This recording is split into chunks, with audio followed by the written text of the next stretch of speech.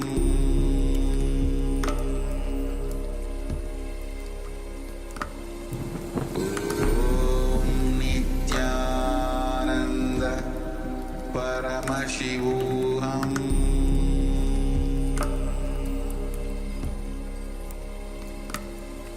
Om Nityananda Paramashivoham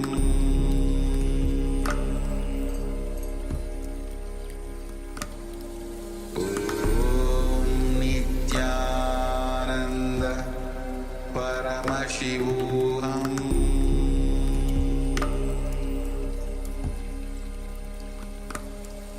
Om Nityananda Paramashivoham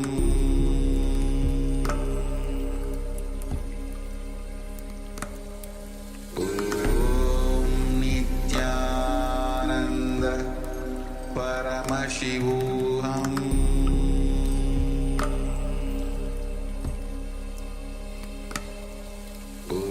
Om Nityananda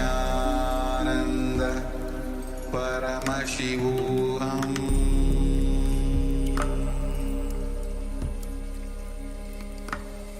Om Nityananda Paramashivoham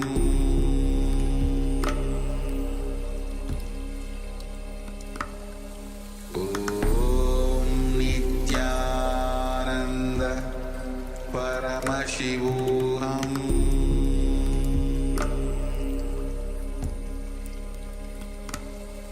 Om Nityananda Paramashivoham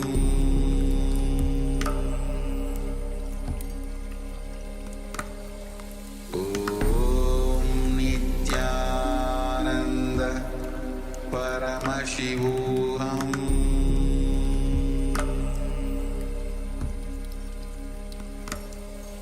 Om Nityananda Paramashivoham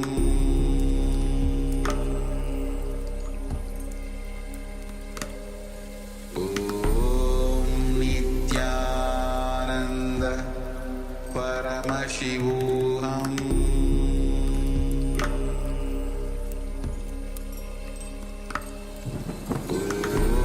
Om Nityananda Paramashivoham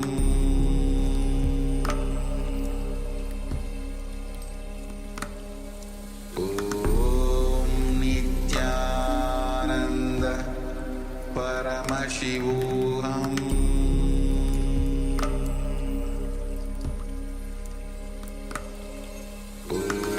Om Nityananda Paramashivoham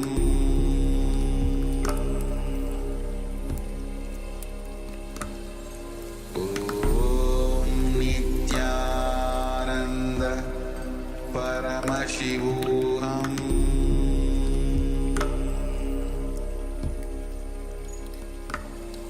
Om Nityananda Paramashivoham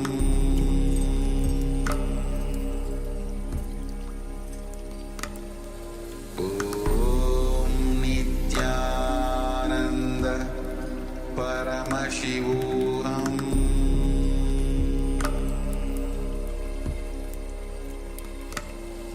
Om Nityananda Paramashivoham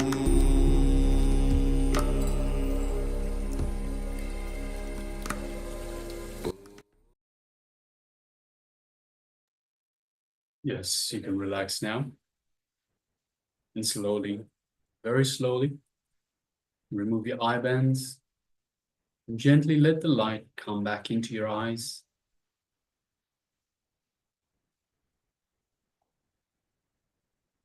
Yes, you can remove your eye bands. And once your eyes have readjusted to the lighting of the surrounding areas, take a moment and recall what was revealed to you in your third eye for this round of calm manifestation.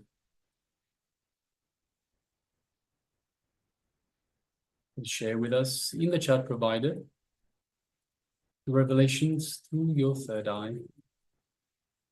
Just Akulal is sharing. So I try to unclutch, but I feel like more thoughts keep flooding in. Is there a wrong or right way to do it? See, you will have this as an experience that is okay. Just, you need to, the definition of unclutching is even when the thoughts come, do not be disturbed by them. So if you don't unclutch, thoughts arise, you catch one thought and then you play it along and it leads to another thought. You create a like a story in your inner space. You play a story, play and act inside, spin it forth until you end up with something which is completely unrelated to that initial thought where you started off with. So unclutching is just witnessing, but not engaging, not creating any narrative, not creating shaft, continuous chain of thoughts. So if you feel more thoughts are coming, that just means that you have to decide to unclutch more number of times.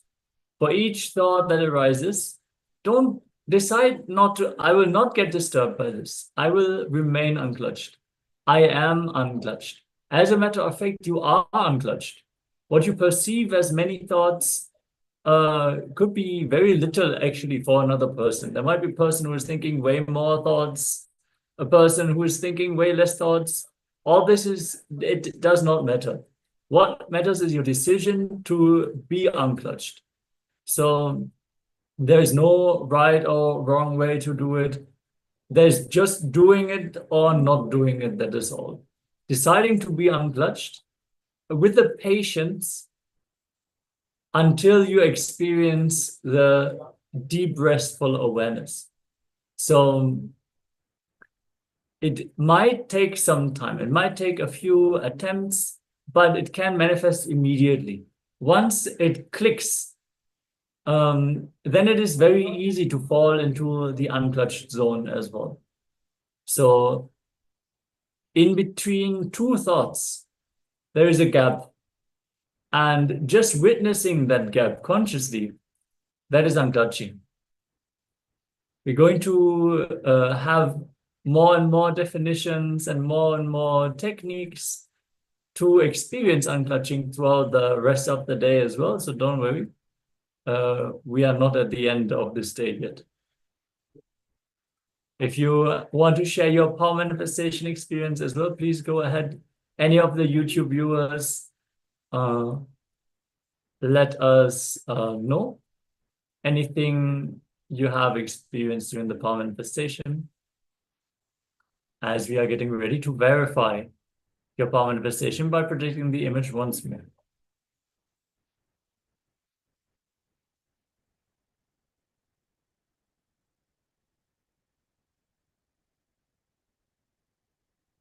Yes, so as you can see, it's an image of a lighthouse on top of a rock. You can see the water, the ocean is down below, and the sun is way out in the distance, just on the horizon, as we have some seagulls flying around. We can see a number of different colors. We have the golden sun, orange hue around the sun. We have the looks dark color of the ocean itself. We have some blue and light blue of the sky. We have the brown of the rocks, and also the cream color, orange almost, of the rocks. And of course, we have the white of the lighthouse. So many different things. You can see the waves crashing up against the rocks. You can see perhaps some caves underneath the lighthouse as well. So yes, if you got any of this correct, so anything in relation to the ocean, water, rocks, lighthouse, sun, birds, waves, anything like that, then congratulations for manifesting this vow. Well done. Now let us get ready for the next segment. Yes. We are going to enter into a jnana segment with Swamiji guiding us how to have sharp intelligence. And we are also going to have a Kriya technique for insomnia cure. Many of us in this day and age, you would experience that in the nighttime, it is difficult to find a good night's rest. Being active on our devices until the late night hours can lead to insomnia, difficulties falling asleep, and that can lead to tiredness throughout the day, strain on the eyes, and various mental and emotional instabilities that we experience because the body is not rested properly. So this Kriya is going to energetically help you to experience a deep and restful sleep. Not now, you're not going to fall asleep through this Kriya, but it is going to balance the energies within your body to sleep well when you decide to rest. So first, let us listen to Swamiji as he is sharing deeper insights from the Ashtavakra Gita on how to have sharp intelligence. Let us listen in.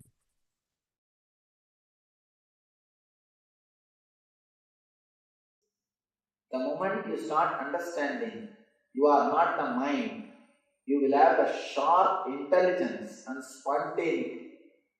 You can see in your life, if two guys are playing chess, if you are watching the game, you will know the better moves than those two. And if you are playing, you will not know the moves. If you are just watching, you will tell them, hey, why don't you do this, why don't you do that? But if you yourself are playing, you will not be able to do that. Just because of the pressure to win makes you dull. When you are witnessing, when you are away, you don't have the pressure to win. When the pressure to win is not there, you become so intelligent, you become so spontaneous, you become so alive, your mind starts radiating intelligence. When Ashtavakra says, you are not the body, you are not the mind, you are not the earth, you are not the water, you are not the fire, you are not the air, you are not the ether. He says you are not five elements. We always think we are the five elements. Body and mind are made up of five elements. We always think we are the five elements. First thing, understand you are not this body and mind. When you understand you are not this body and mind, you start respecting the body and mind. You start living with your body and mind blissfully. You do not abuse your body. You do not disrespect your body intelligence. You let your body live naturally. You let your body to live blissfully. If you detach the next sutra, you detach the body and rest in intelligence, you will at once be happy, peaceful, and free from bondage. I think this one of the sutras, Ashtavakra completely expresses whatever he wants to say. Ashtavakra clearly explains whatever he wants to say. Usually, to tell things in a clear way needs intelligence. One more thing, to understand things from 2-3 statements also needs intelligence. Otherwise, we always understand from the other part. Small story. One guy from Texas, goes to Europe country. There he meets a farmer. The farmer starts speaking, the Europe farmer, he starts speaking about his farming and agriculture and all those things. And the Texas guy asks, "Where is your farm? Please show me." Farmer says, "I have 10 acres in front of my house. I have 20 acres back this side of my house. He was very proud. The Europe farmer, he was very proud of his 30-acre land. Suddenly, this guy asked the Texas guy, "How many acres of land you own? How you do the agriculture?" Texas guy said, "How many acres? I don't know. Early morning, I sit in my car and start. Goes on. Only in the evening, I reach the other side of the boundary." Europe guy immediately says, "Oh, is it so? Once upon a time, even I had like this one car. Once upon a time, even I had like this one car. Please understand, this guy says, I have a big land. But the Europe guy understands, your car is not moving. You talk from one angle, and the person understands from the other angle. Now, you need intelligence to present something with few words. Same way, you need intelligence to understand something with few words. Bernard Shaw wrote a 40-page book, and then he makes a statement.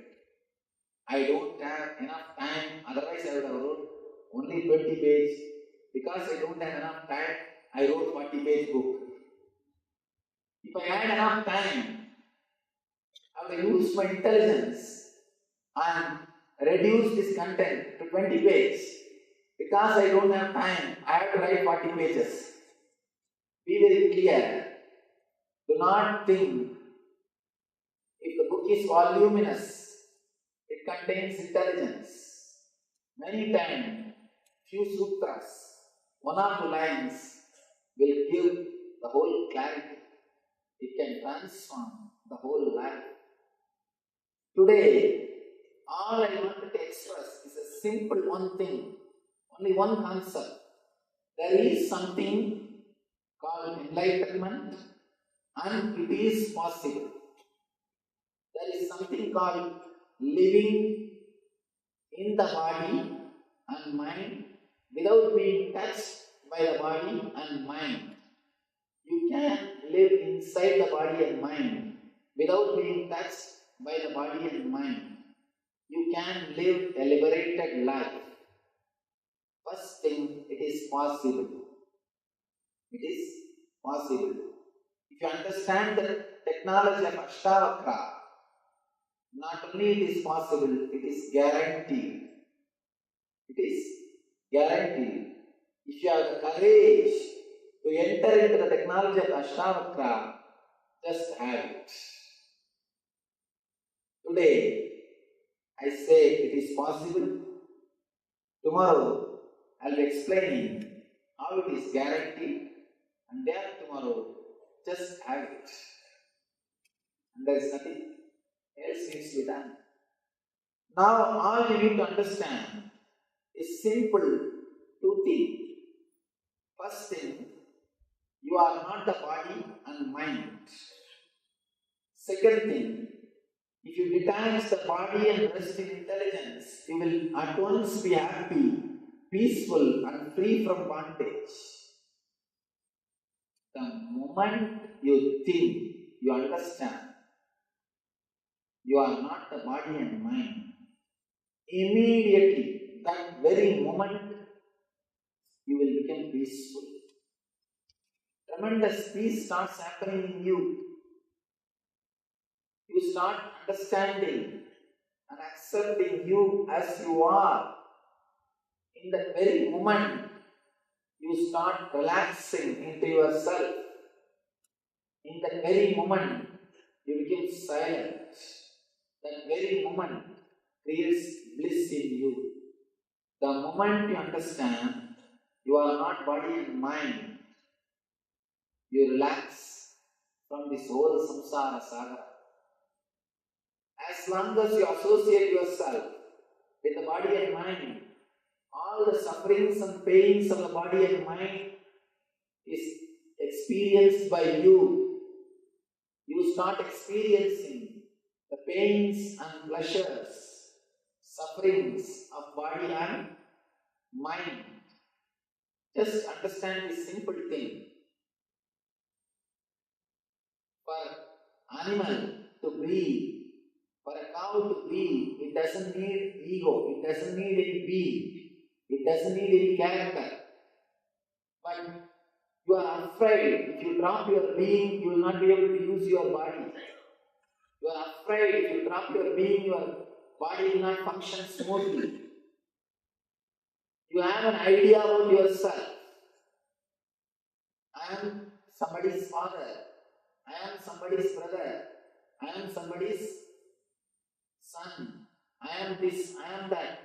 This idea which you are having, this being which you are carrying, this ego which you are carrying is not necessary for the smooth functioning of your body and mind.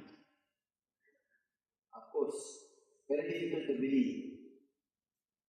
A born blind person went to the doctor and asked the doctor, "Doctor, please do something and give me eyes." Doctor says, "I'll do an operation. You will have your eyes back. Then you will be able to walk without the stick." The blind people use a stick to walk. He says, "You will be able to walk without a stick." The blind man says, "Sir, I understand you will do an operation.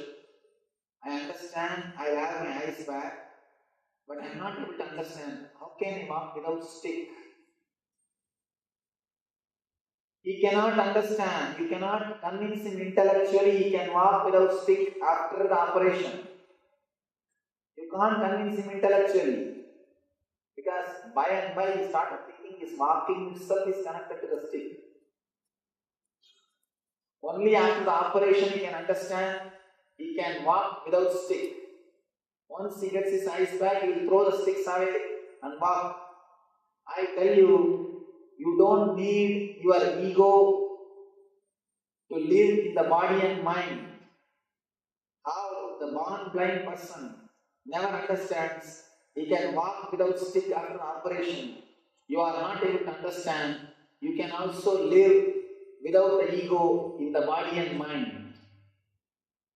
You can live inside your body, inside your mind, without ego. How blind man doesn't need stick, same way you don't need ego to live. The ego which you are carrying, the concept about you which you are carrying constantly, the personality which you are carrying is not necessary for you to live inside the body and mind. You are afraid, no, if I drop that personality, people may cheat me, they may exploit me, I may be taken for a ride, and somebody may cheat me in my business, somebody may take away all my properties. If I feel I am not the body, I may not maintain my house, I may give it away. All these fears raise in you. Please be very clear. All these fears are created in you by your ego. As long as you are afraid, you can be exploited by the ego. Whoever wants to exploit you, first thing they have to do is create fear in you, including your worker. If he wants to exploit, he will create the fear that without him you cannot do your activities. First thing, he will create a fear in you that he is needed. If he is not there, your smooth activities will be disturbed. Whether your company or your house or something, it will be disturbed. First thing, he creates a deep idea in you that he is an important part. Without him, you cannot run. he creates fear in you. Then, according to the level of the fear, according to the intensity of the fear, he starts exploiting you. Same way, first thing ego does is, ego clearly tries to prove to your being, you cannot live in your body and mind without me. Without the personality, you cannot live. Once you are frightened, once you are afraid, once you start believing that without the ego you cannot live in your body and mind, it is very easy for you to exploit. It is very easy for your ego to exploit you, to cheat you. Be very clear, it is just simple fear. Nothing but simple fear. We will do a beautiful, very effective meditation technique from this sutra. From this sutra, just few minutes of meditation to realize the truth of this sutra. But before entering into the meditation, I will spend few minutes answering your questions, because I uttered too many big words, I expressed too many concepts. Unless you question, you will not be able to digest what I said. One more thing.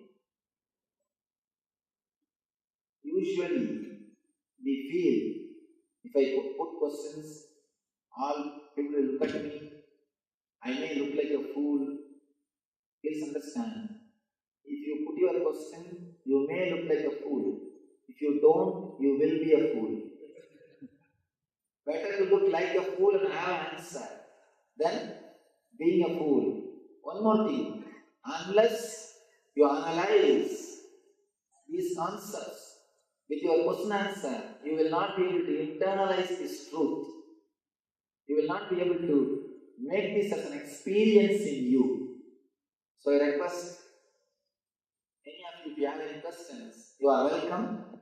After spending a few minutes answering your questions, we will enter into a simple meditation technique to experience the reality or the truth of Ashtavakra's verse.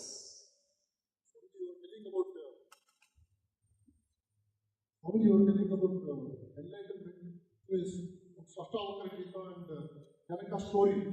I want to know from your experience how you got enlightened. When you got enlightened exactly. In what path you proceeded to get enlightened. So I can read from the book and the books are available. But I have come here only to know from you how you got enlightened and when it exactly happened. Thank you. Thank you. Nice question. But too early to ask. Do you want an honest answer or do you want a social answer? Tell me. An honest answer. Honest answer. Then you have to wait till the third day. Then you have to wait till the third day. Why I ask you to wait till third day? Now, even if I say about my enlightenment, I tell you, you will not be able to connect with it. You will not be able to accept, you see, unless you had one glimpse of meditation or truth from me, you will not be able to trust about my experience. Unless you experience the technology which I created, you will not be able to understand. I discovered it. So, first thing, if I start speaking about my enlightenment, either out of politeness, you may start believing it. Believing is not going to help you. Or you may start arguing about it. Again, that is not going to help you. Neither arguing will help, nor believing will help, or you may take it as one more story, that's all. That is not going to help you. It may look like one more fiction, a story, a novel, very tasty, spicy, but that is not going to help you. Just have a little patience. Have today's meditation, tomorrow's meditation. Let this meditation work on you. You will have at least one glimpse of clarity, peace, or rest, or at least one moment deep relaxation. Once that happens in you, only then you will be able to trust, oh, if this can happen to me, it must have happened to him also. Unless you get 1 inch or unless you get the glimpse, you will not be able to trust the other person has achieved. So I request you, please wait till day after tomorrow. Day after tomorrow, surely I will speak about my experience, about my personal experience. Unless you yourself got a glimpse, you will not be able to relate with what I am saying. Now, even if I say, it will be just one more story, it will not be an inspiration for you. I keep that as a last weapon to inspire you. My enlightenment story should inspire you and make you work towards that same experience. When you are that much mature, after a little bit of maturity, if I speak about my enlightenment, it can be an inspiration for you to work towards that same state. It can be an inspiration to make you express or grow towards the same state. Now if I start speaking, it may be only one more story. It will not be an inspiration. So please wait till day after tomorrow. Next. The point which you said about happiness. I was talking to my son and I said, I was about this year, this is what I am benefiting. Or he said, okay, I'm already happy. What do you want me to do? Why should I? I think that's what you said that we relate ourselves with the happiness which we think it is happiness. And even to If he is myself. really already happy, don't bother letting him be happy. Don't take it away. That's what I said. But at the same time, I could not explain to him what happiness I have. I was able to say I'm benefiting out of the technique. But I think they are not able to express our happiness because we live in some kind of happiness. Express any unhappiness. So, I mean, for us to proceed, I think we must know what is happiness, and then only we can. First thing, 2 things we need to understand. If they feel that something is happy, let them live. Only life can teach them. You cannot teach them. All of you be very clear. You cannot teach to anybody. Only life can teach. That's first thing. Second thing, unless they need help, your help cannot help them. If you try to help them without they asking you to help, it will be like a scout boy story. What happened to the scout boys? What they did, the same thing you will be doing. When they need your help, let them come. Only life can teach. Second thing, your idea about happiness and unhappiness has come out of your experience. Please be honest and clear. Did you really listen to your father? No, we were not. When they, Actually, we listen to our father, but the generation now is different. To tell you honestly, I am not able to believe this statement. No son listens to the father. After they became father, because of their vested interests, they forget that they have not listened to their fathers. Because they have to train their sons, they remember only the incident in which they listened to their fathers. Only those incidents they remember. They do not remember the incidents in which they said no to their father. And I tell you one simple basic thing. You feel you are a man only when you say no to your father. Till then you feel you are a child. Just to prove that you have become a man, you start saying no to your father. It's a basic psychology. It's a basic thing. When you say no, you feel you are somebody. You feel you are somebody. So, please be very clear. Whatever you say, your son is going to say no.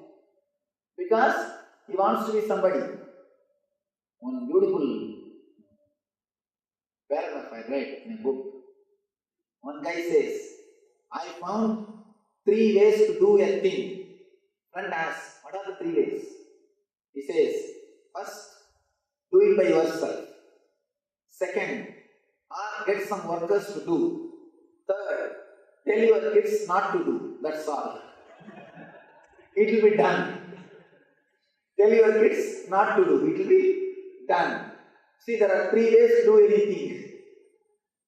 Whenever you say, he is just waiting to say no. He is just waiting to say no. Saying no to you creates a deep courage and strength in him. And it makes him feel that he is man. Now he is on his own. So we need to understand, we also said no to our elders. Later on in the old age, because you start having the problem of selective amnesia, you start remembering only the incidents in which you said yes. You forget the thousands of incidents in which you said no to your elders. Be very clear, what we did, the same thing they are also doing. Only life can teach. There are so many people who are married. They come to me and tell, Swamiji, before marriage, if I would have met you, I would have never got married. I would have been with you. I would have dedicated my whole life for spirituality. And I tell them, marriage is like a roller coaster. Whoever is sitting inside, they all wanted to jump out. Whoever is outside always wanted to sit at least once inside. Whoever is outside, they are all having a deep interest and excitement. Why not once? Why not experience once? And whoever is inside just wanted to jump out. Be very clear, only life can teach. You cannot teach. Let us be very clear, only life can teach. You can neither teach nor help your kids unless they want. If you force something on them, you may teach one thing, how to cheat you, that's all. If you force some rules or regulations on them, you may teach them one thing, how to cheat you. That's all. Nothing else can be done. Let us be very clear, life only can teach. All you can do is, in a simple word, please mind your business. And I am telling with all respect, because I am not directly related. And if you start forcing, you will listen the same word without respect. That's all. That's all is the whole life. Let us see the reality. Let us come to the practical situation. I am not ready to give any idealistic solutions. Please understand. I don't want any big theories. I can give some theory. Oh, take him to some temple, or take him to some god, take him to some guru. Nothing will happen. And I tell you, nothing will happen. And especially at this age, kids have become so intelligent. Unfortunately, see, the software is getting updated. So intelligence is getting updated. Nothing can be done. Those days, it was specialization. So elders were intelligent. These days, updating. So young generation, next generation is going to be intelligence. Be very clear. Those days, lifestyle is specialization. Naturally, elders will be more intelligent. These days, life is based on updating. Naturally, youngsters will be intelligent. All you need is drop your ego and respect the youngsters. That's the only thing can be done. Nothing else can be done. Because fortunately or unfortunately, the whole social setup has turned from specialization to updating. The system is not now specialization. It is all about updating. It is not about specialization. It is all about updating. So, let you be ready for respecting the next generation. Next question. Swamiji, you are talking about we are not the body, we are not the mind, and we are not the ego and the element. But in the true sense, what are we actually? What is the I? Because you also said about the dropping of the ego and then you functioning independent of the ego. But is the I itself not an element of ego itself? And is it not in contradiction with the I thought and the ego? So in case we drop the ego and we say, no, I am not the ego, but I am functioning, is that also not an aspect of the ego itself? So who am I actually? Am I just a thought? Am I the consciousness or whatever? Thank you. Beautiful questions. Beautiful questions. But I really suspect, do you need answer? Please understand, person who needs answer will put usually only one question. Person who puts continuously so many questions, he needs only experience. He cannot be given answer. First thing, you assumed so many things and you say, if I drop the ego and I start saying, I am living without ego, is it not ego? The moment you drop the ego, you will never say, I am living without ego. Somebody asks a Zen master, Master, how will I come to know whether I am enlightened or not? Master says, this very doubt will disappear. As long as you have this doubt whether I am enlightened or not, you are not enlightened. And he says beautifully, the moment you become enlightened, the doubt whether I am enlightened or not will disappear. Same way, the thought I am enlightened also will disappear. You will neither have the doubt whether I am enlightened or not, nor have the ego, I am enlightened. Both will not be there. That's first thing. So, the hypothetical question, if I drop my ego and I start saying, I am living without ego, is it not one more ego? The very hypothesis is wrong. If you drop your ego, you will not say you are living without ego. First thing. Next thing, you are asking, if I am not body or mind or ego, who am I? Ask yourself, not me. I asked and I found the answer. I am asking you to ask yourself. I am not here to question, I am not here to answer your question. I am here to question your answers. You have so many answers for the question, who am I? You have an answer, I am the body, I am the mind, I am the ego.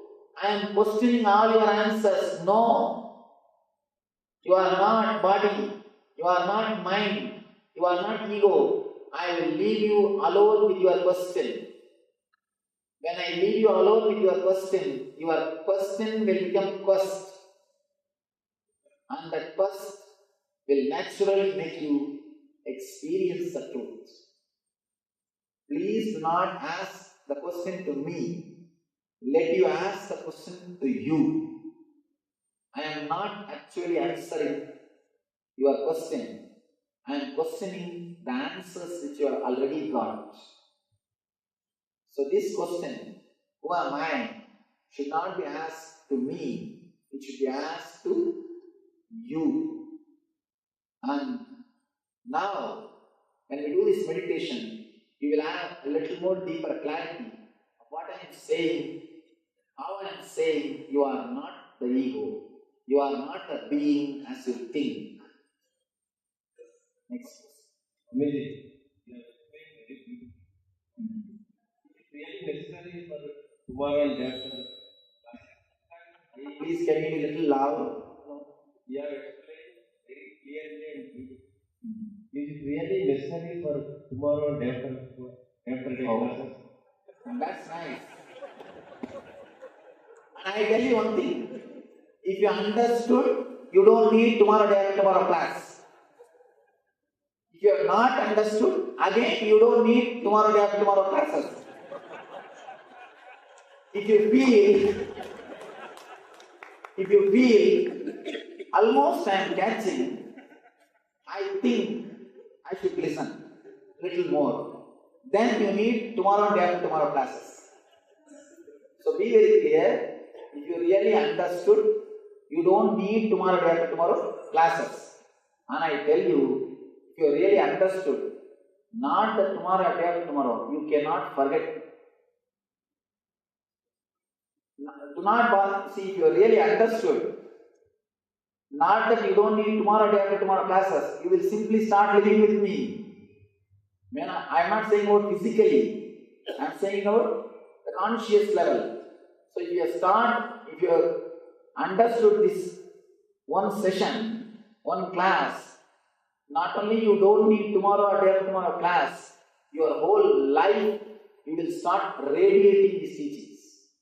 You will start radiating.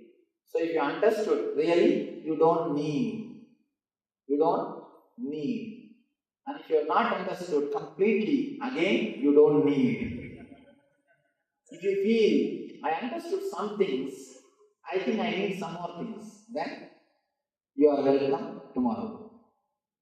Next.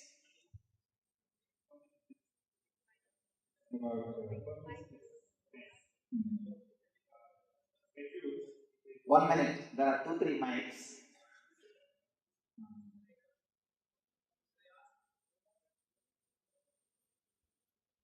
Your mic is not on. Actually, only person who is little loud, only he can be heard. A small story. One young artist, he gets a role in a drama, and he rushes to the house to have tremendous excitement, and he shouts, he tells, Mother, I got a beautiful role. Mother asks, what role? I got the husband's role. Mother immediately says, you are not got the speaking part. So only if you are loud, I can listen. Please be little loud.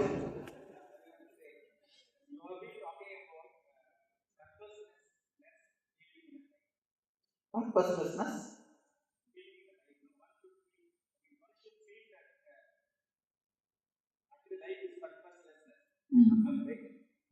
Now, actually having born in this world, we have to grow, we have to have some commitment, and we have to enter our life also as the time comes. When given under this situation, if there is a feeling which we have to cultivate as purposelessness, then we have some commitments in life, we have to have some goals in a practical day-to-day life.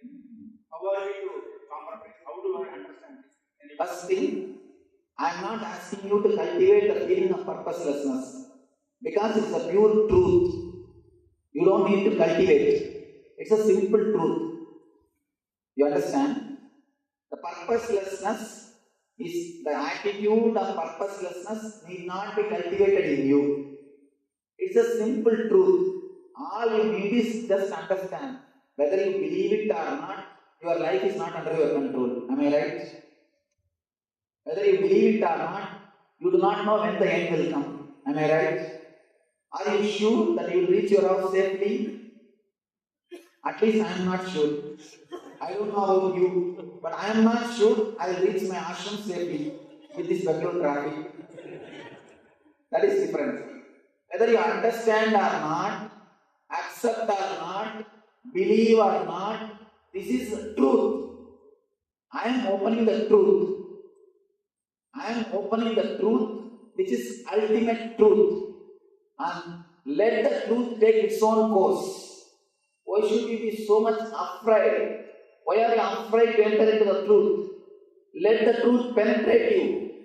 Let it work. Why should we? You see, before entering into the truth itself, we are afraid. No. This is there in my life. This is there in my life. This is there in my life. If I enter into the truth, what will happen to this? What will happen to this? What will happen to this? That small wave is afraid that if it drops into the ocean, what will happen to the bubbles which he collected? And when the wave was raising, he asked all the next waves, no, you are my wife, please stand here. You are my daughter, please stand here. You are my son, please stand here. I have a commitment for all of you. I will do this, I will do that. And suddenly the wave disappears. Not only that wave, all the waves disappear into the ocean.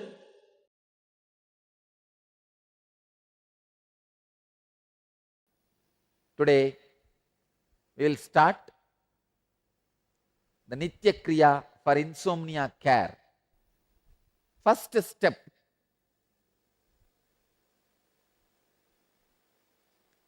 Adhyashyaha Shetekara Yugmam Vakshe Bhumim Avastabhya Karayohu Talabhyam Padaucha Shunyecha Vitasti Chordvam Vadanti Pitam Munindraha.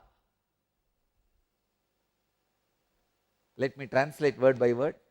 Lie on the ground, face downwards, the two hands being placed on the chest, touching the ground with the palms.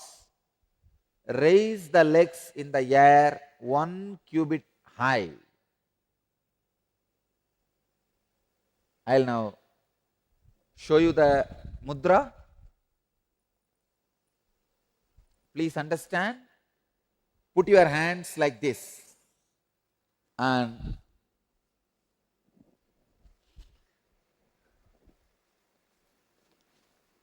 chest. Please let the palms be facing the ground. And on the palms put your chest and put your nose on the ground.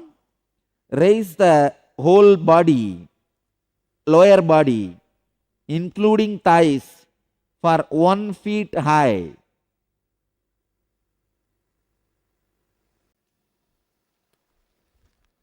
Hold in the same position just 11 seconds. Please start.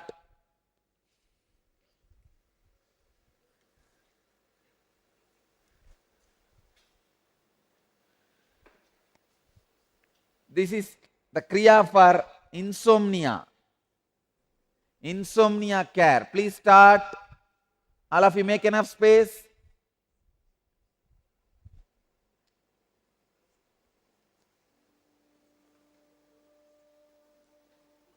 Put your hand, palms facing the ground, and put your chest on the hand, nose on the ground.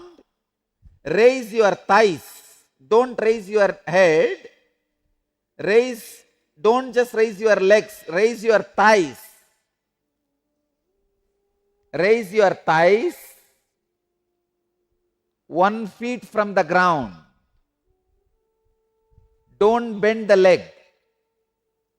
Raise your thighs. Keep for 11 seconds. You can do something like a count 11 and drop the legs. Again, count 11 and drop the legs. Do this 11 times. Each time when you lift your leg, 11 counts, keep it on the air.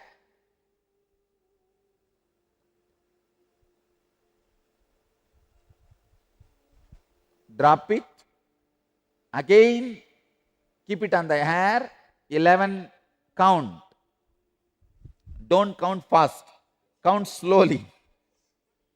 1, 2. All right, let me guide you. Raise the leg. 1, 2, 3, 4, 5, 6, 7, 8, 9, 10, 11. Drop. Now you will see your breathing is suffering. Your body is suffering for prana breathe in and breathe out in a very relaxed way. But the nose should be touching the ground. Then again now, raise the leg. 1, 2, 3, 4, 5, 6, 7, 8, 9, 10, 11. Drop.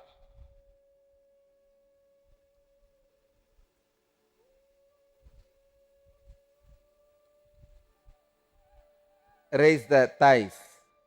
1, 2, 3, 4, 5, 6, 7, 8, 9, 10, 11. Drop the legs.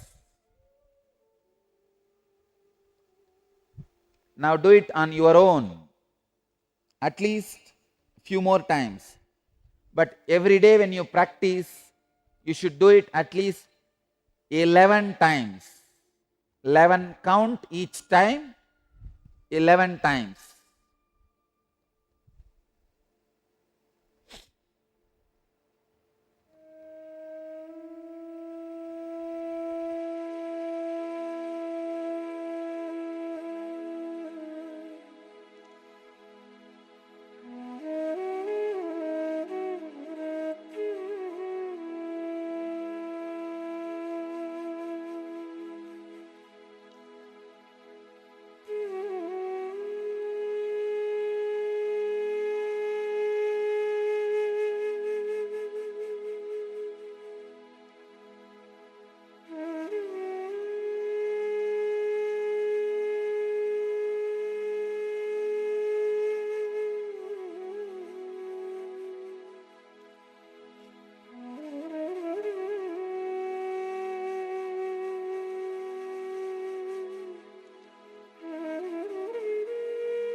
Second instruction.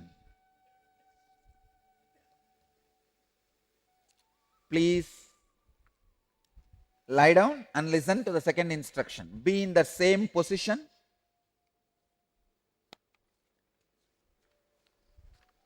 Second verse. This is from Garanda Samhita, Upadesha 3, verse number 10. Utare paschimam dhanam naberurdvam tu karayet uttanam kurute yasmat avishrantam ahasraha uddiyanam tvasau bandha mrityu matanga kesari. Contract the bowels equably above and below the navel towards the back, so that the abdominal viscera may touch the back. He who practices this uddiyana, flying up without ceasing, conquers death. The great bird, breath, by this process is instantly forced up into the sushumna and flies constantly therein only. Let me give you the instruction. You can look up just to see the instruction. Please understand. Contract the bowels equably above and below towards the navel, towards the back. Please understand. The bowels above the navel and below the navel, contract them back.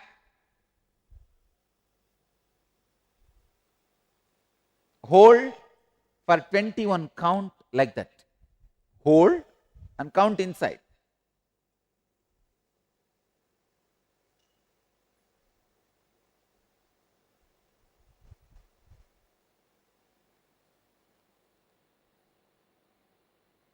Hold 21 count, or at least as long as you can.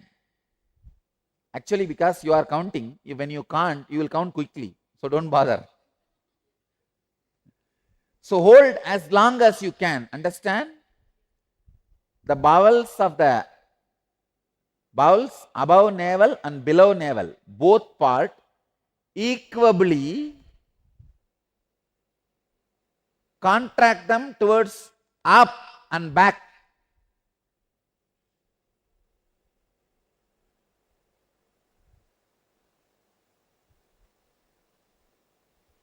Do this now. Hold as long as possible, at least 21 counts. Your nose should be touching the ground. Palms should be facing the ground.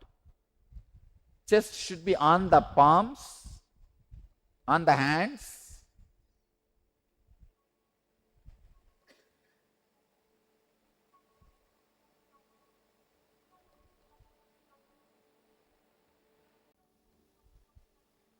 Hold as long as you can. When you feel you can't hold, relax and again hold. Hold and relax at least 21 times. Hold 21 times, relax 21 times.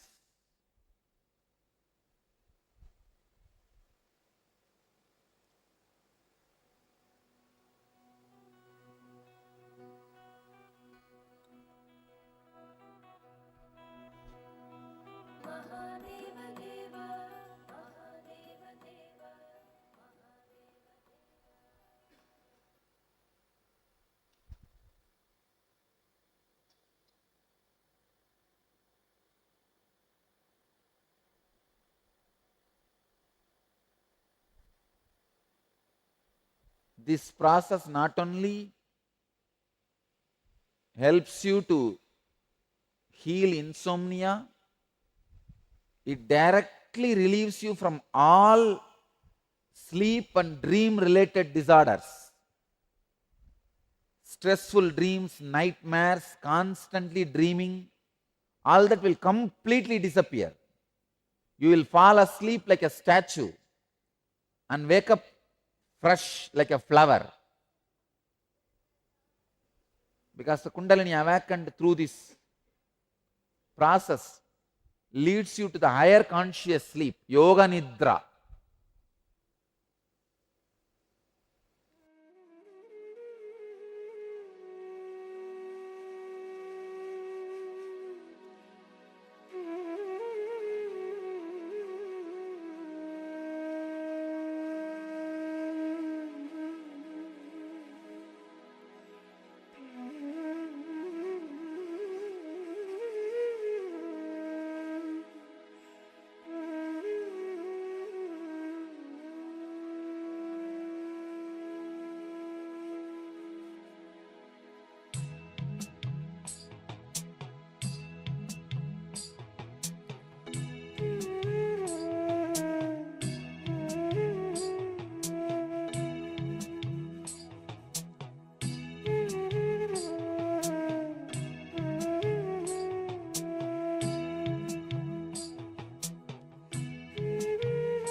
Now, the third step,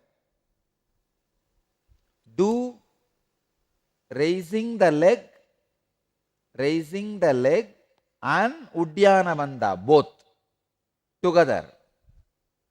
Please understand, hold your bowels up and back and raise the thighs, both at a time. Hold as long as you can and relax. Do both now together, raising the leg and Uddiyana Bandha, both.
Please understand, raise the legs together, not apart.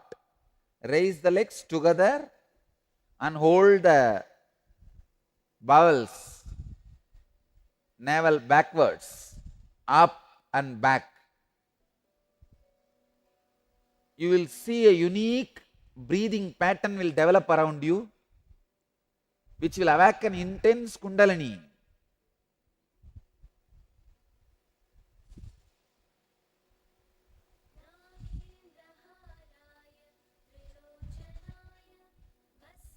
There should not be any sound while you exhale or inhale. It should be very soft and sensitive.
Relax.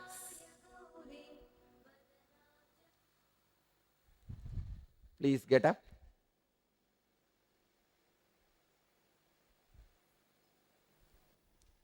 Understand? A very powerful Kriya. People who have a sleeping disorders, not only unable to sleep, even feeling like sleeping whole day, or the night you are lying down, but you are with too many dreams, you are not sleeping. So any of these kind of disorders, some stress, worry, you are not able to sleep, any of these kind of disorders, please do this Kriya. It's a very powerful process. Very powerful process. I don't think you may need to do this Kriya more than 11 days. 11 night is enough. Only do it during the night before going to bed. Before going to sleep, just do this. You will automatically fall asleep. The energy created in you and the breathing pattern will simply put you into sleep. So just before falling asleep, do this Kriya and just sleep off. You will not only you will not have any disturbances in the sleep, you will not have any disturbances by dreams. You will have a peaceful, deep yoga nidra, yogic sleep, which will naturally rejuvenate your body, mind and consciousness. I request all of you to come from tomorrow. When you come for satsang, come with a dress which will be comfortable for you to do these kriyas and all, like a pant and t-shirt, that kind of things, or for women, chudidar, which is comfortable for you to do these kriyas. Come with that kind of dress. It will really be easy for you to do these kriyas. I bless you all.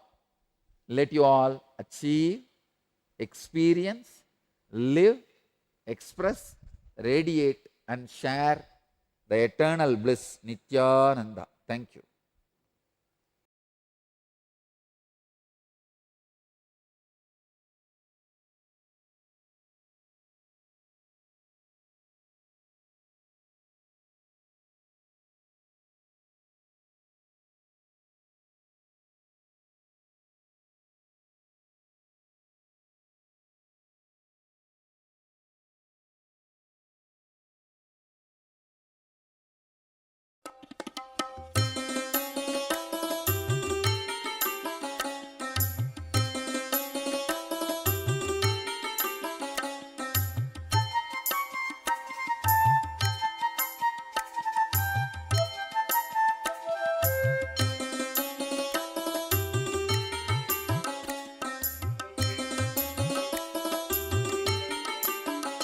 Nitya Narayana Govinda Madhava, Nitya Narayana Govinda Keshava, Nitya Narayana Govinda Madhava, Nitya Narayana Govinda Keshava, Nitya Narayana Govinda Madhava, Nitya Narayana Govinda Keshava.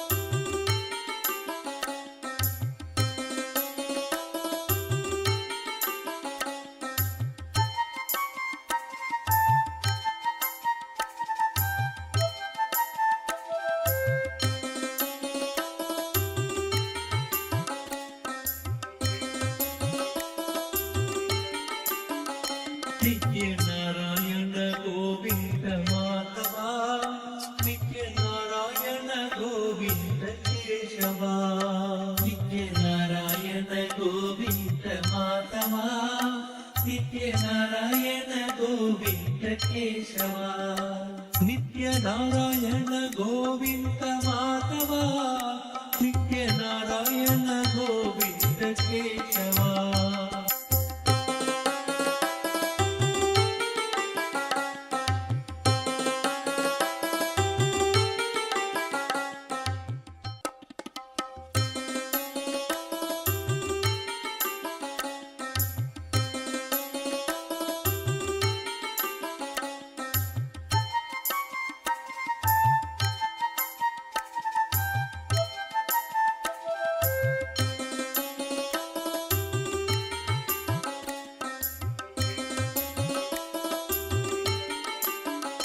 नित्य नारायण गोविंद माधवा नित्य नारायण गोविंद केशवा नित्य नारायण गोविंद माधवा नित्य नारायण गोविंद केशवा नित्य नारायण गोविंद माधवा नित्य नारायण गोविंद केशवा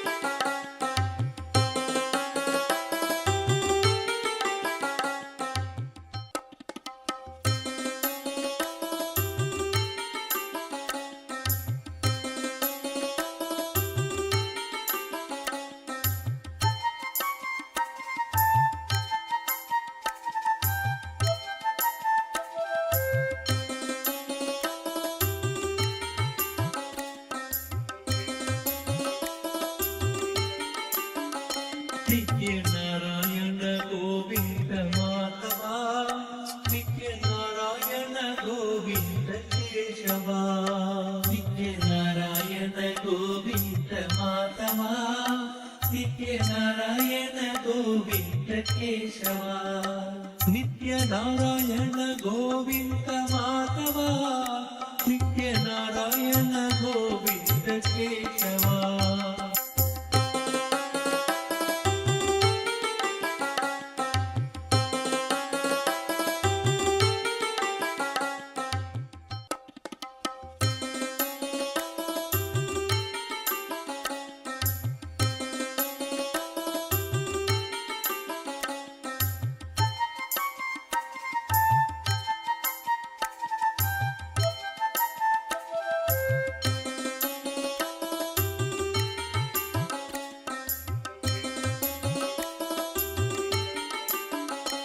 नित्य नारायण गोविंद माधवा नित्य नारायण गोविंद केशवा नित्य नारायण गोविंद माधवा नित्य नारायण गोविंद केशवा नित्य नारायण गोविंद माधवा नित्य नारायण गोविंद केशवा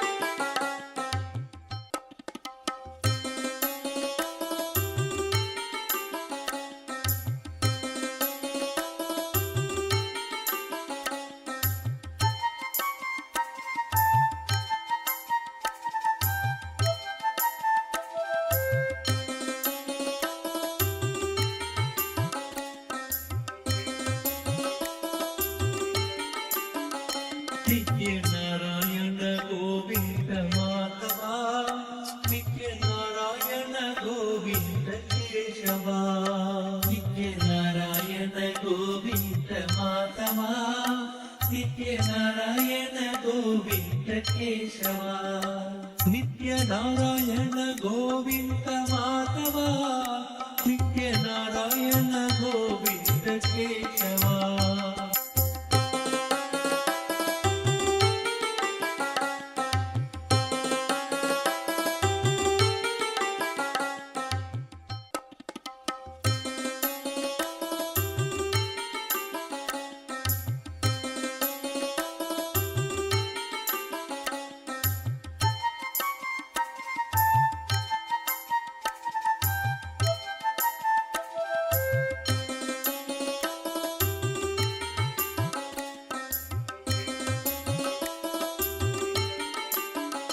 नित्य नारायण गोविंद माधवा नित्य नारायण गोविंद केशवा नित्य नारायण गोविंद माधवा नित्य नारायण गोविंद केशवा नित्य नारायण गोविंद माधवा नित्य नारायण गोविंद केशवा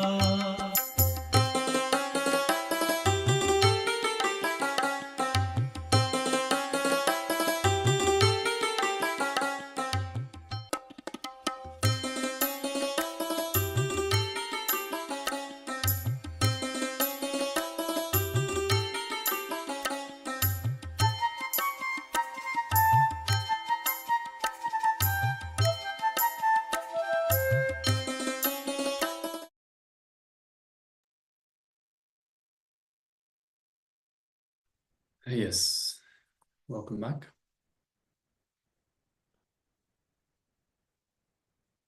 Yes, we had a powerful Kriya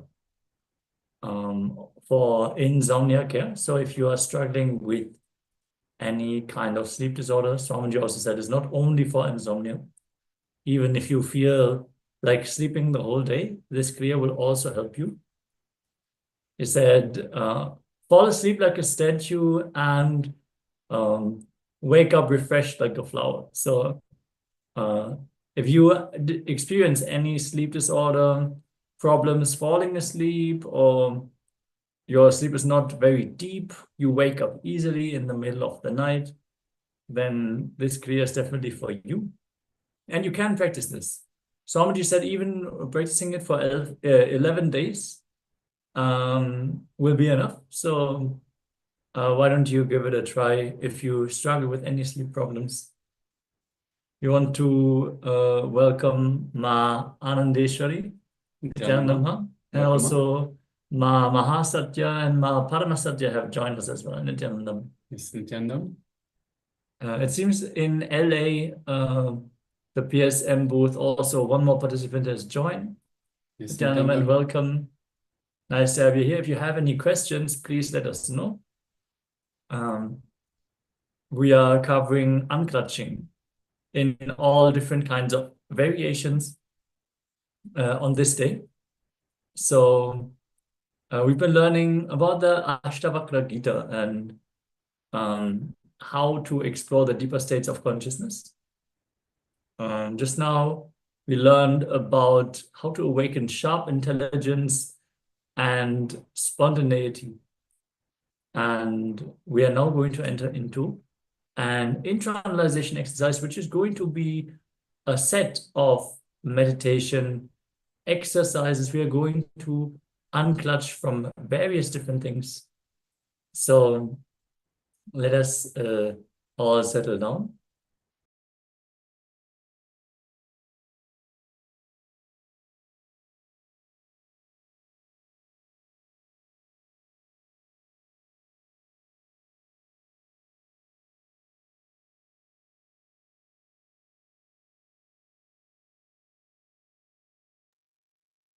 Yes. First, we want to give the disclaimer that this technique is not intended to be a substitute for professional medical diagnosis or treatment, and that individuals with any type of medical condition, the elderly, children below 14, women who are pregnant or suspect they might be pregnant are advised to seek professional medical advice before practicing this technique.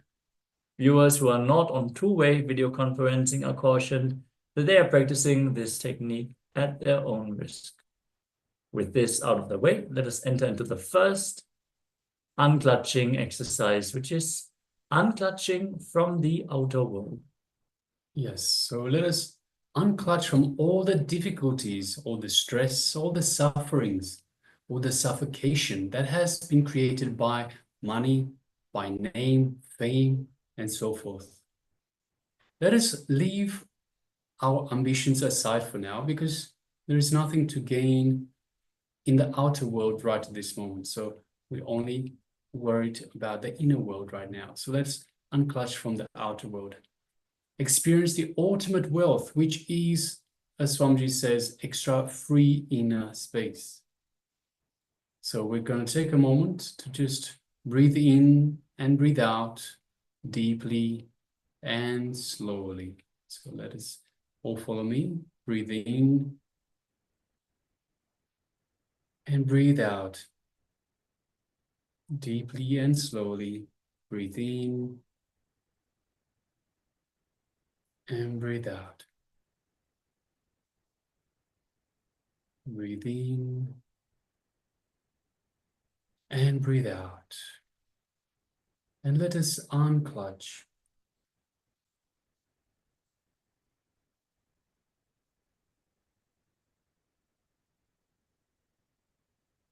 Let us continue with this for a few minutes.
Now, unclutch from your outer world identities. Social identity, professional identity, racial identity, national identity. Unclutch from your name. Sometimes you identify yourself based on your religion, based on your country, based on your race, your caste, your community, your creed. Whatever identities you have picked up based on the society in which you grew up, you are living in right now, unclutch from all of these. They don't have any meaning at this very moment, so just unclutch from all of these. Let us continue.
Yes, you can relax now.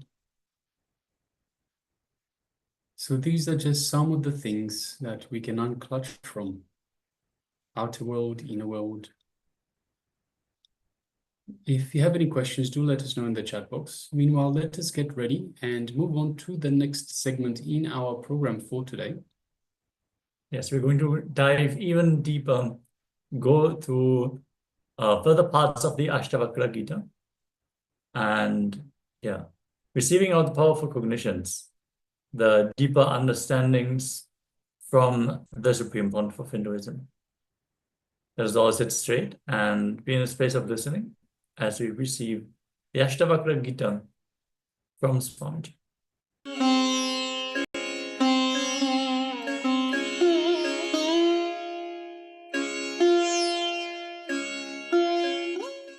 Bhagavana Kevalam Jnanamurtim Bandhavadam Gaganasudritam Tattvamasyapidarshyam Ekam Nityam Vimalamachalam Sarvani Sakshibhutam Bhavadidam Trigунarahitam Satgurum Tam Namami. I welcome you all with my love and respect.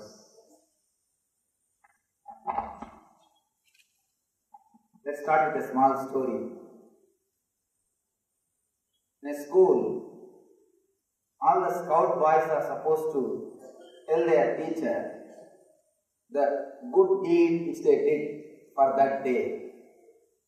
Every day they are supposed to do a good deed, come and report to the teacher. One day, 3 friends, all 3 boys, they stood up and they said, "Sir, today we helped an old lady to cross the road." Teacher was not able to understand. To make an old lady cross the road, to help an old lady cross the road, you don't need 3 persons. Why? Why you need 3 persons to make old lady cross the road? It won't take 3 persons. They said, no sir, it took 3 persons because she did not want to.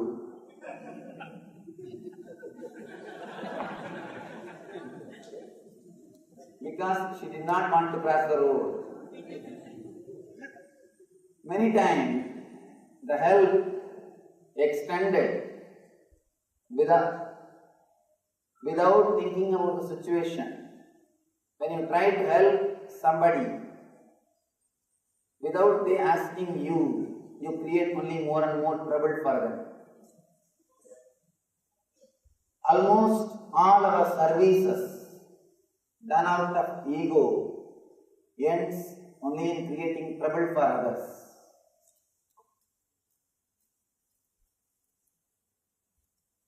Here, I request all of you, unless you ask, I won't be able to help. By you being here, I assume you are interested or you are asking the help for the ultimate experience of enlightenment. Unless you ask, whatever help done by me will be only a trouble or problem for you. The whole Ashtavakra Gita, this great book, is delivered to Janaka because Janaka asked, if you have come here just to check out, after all what he is saying, let us see. You are welcome. You are welcome, no problem. But please be here completely. Usually, our mind is such. Early morning when you get up and start brushing your teeth, your mind is already in the office. Thinking about office, worrying about office. When you are in the office, already your mind is in the evening program, some cinema, theatre or temple, some evening program. When you are sitting in a theatre or temple, already your mind wants to come back to the house.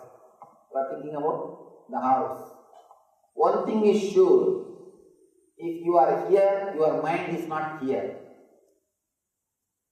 Your mind doesn't stay in a place where your body stays. Your mind doesn't rest inside your boundary. We all live almost like a ghost. Body is in one place, mind is in some other, mind is somewhere else. You don't stay inside your boundary.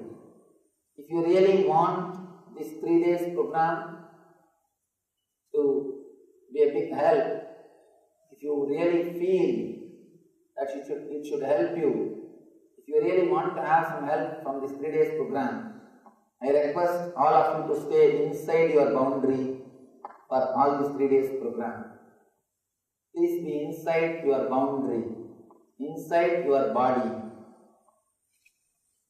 This whole program will do miracles in your being.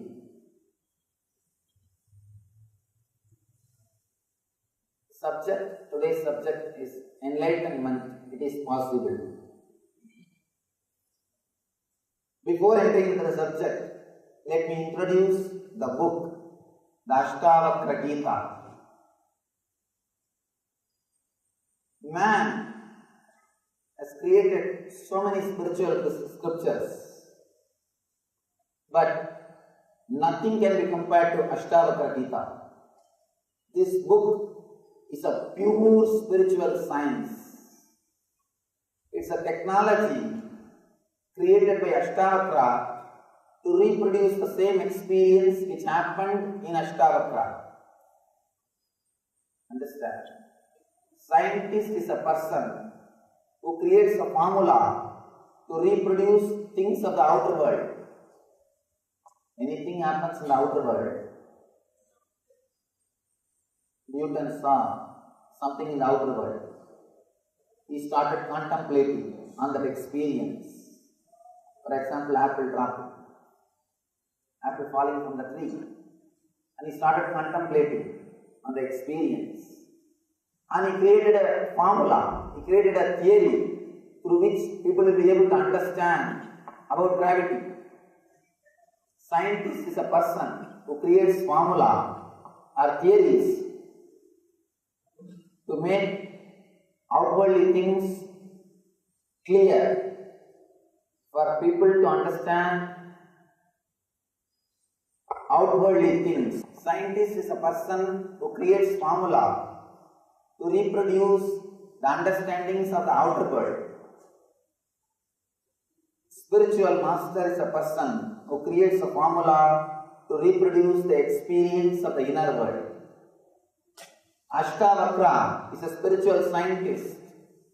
He created a beautiful technology through which he is able to reproduce the same experience which happened in him. All you need is just a little bit of sincerity. Just be inside your boundary. You will see Ashtavakra Sutras work on you. The scripture created by him, the technology created by him can reproduce the same experience which happened in him. All you need to do is be inside your boundary, be inside your being. The whole story of Ashtavakra is beautiful, beautiful story. And we don't know much about Ashtavakra, but there are few incidents, very significant incidents. The story starts before his birth. It's supposed to be a Puranic story because it's very difficult to believe this as a fact.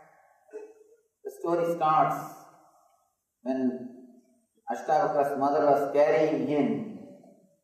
When he is in the womb, the Ashtavakara's father used to recite Vedic mantras. He used to chant all the mantras. When the father was chanting all the mantras, the son used to hear all the mantras. Suddenly one day the son from inside started questioning the father. What you are chanting is a pure verse. It has no juice.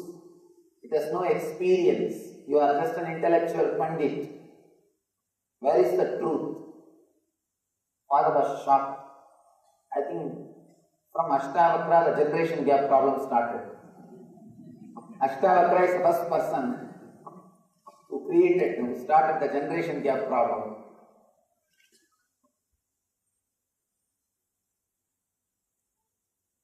Ashtavakra is asking, what happened to the knowledge? What happened to the wisdom? You are just reciting only words. It's a pure words. It has no juice. It has no wisdom. What happened? Of course, father, as usual, was deeply hurt. And Pandits' egos are always very strong because their whole personality is built on words. So actually, you can easily hurt a person who lives just with mere words. Pandit can be easily hurt than anybody else because his whole mind, his whole life, whole thing is centered on words. He can be easily cheated. You can easily cheat a Pandit, just give him 2-3 compliments. Just verbally telling you are a great person, over. You can easily hurt him by telling few words. His whole life is centered on words. words and words. So he is deeply hurt. The moment he is deeply hurt, he cursed. He cursed the sun. What? Before taking birth itself, you are questioning me. And after taking birth, what all you will do, who knows? So he just cursed him. Because of the curse, Ashtavakra took birth with 8 problems or difficulties in his body. And at 8 spots, his body was this way and that way. He had 8 curves in his body. The story is, I don't know whether the story is fact or it happened or all these things, but the story has got some significance. It has got truth in it. Let us understand the truth behind the story. Usually, the great masters who take birth on the planet Earth, they take conscious birth. Consciously they enter into the mother's womb and they enter into the body and start radiating their enlightenment. This story also says the meaning of the story is Ashtavakra was conscious even before birth. That is the truth. That is the meaning of the story. We do not know, we can't prove whether really he spoke or whether really he was cursed and all those things.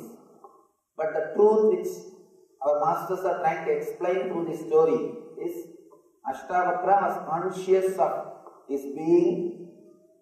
He was conscious about his birth. Next, the next story, that's another beautiful story.